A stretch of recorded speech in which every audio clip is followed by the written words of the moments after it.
Good morning. I am back with another story from my early years as a column writer. This one was written in May 1981, and it was called Fieldwork and the Washday Blues. Fieldwork creates an interesting wash, to say the least. Looking for help with my problem wash, I read and listen to advertisements.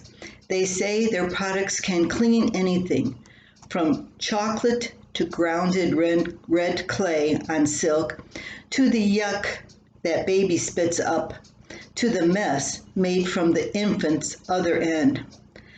Claims, boasts, truths? I don't know. There are so many. I figured the only way a soap can work is if you identify the stain on the material before you put it in the washing machine. Something like, "Hey, soap, this here shirt has a nice brown gravy stain on it. Go get it." Or, "Mr. Detergent, meet Mr. Grass Stain." That way the soap knows what it's fighting. Its job is to get the gravy and the grass stain out. But when farm clothes come into the picture, this method never works. Work clothes are different to begin with. They don't go into the hamper or basket like ordinary laundry. These clothes can walk to the washing machine on their own strength and stand to wait their turn. They're always last in line so they don't contaminate the washer for the rest of the laundry. The last load, work clothes, forces the launderer to hold her nose with one hand and tack the clothes with the other by stuffing them into the machine. This can be harder than imagined. Sometimes these clothes have developed an aversion to being clean. Putting them in the washer can be like trying to place a cat in a box. Each extremity holds onto a side and forces the launderer to let go of her nose and use both hands. When at last the clothes are in the machine, detergent is introduced. "Mr. Soap, meet..." Well, I don't know. Here is where farm clothes run into trouble. What stains and splotches do get identified? "Mr.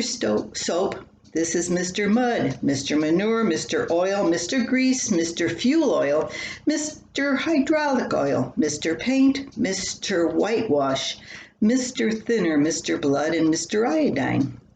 And that was only one sleeve. It's a losing battle to list the stains.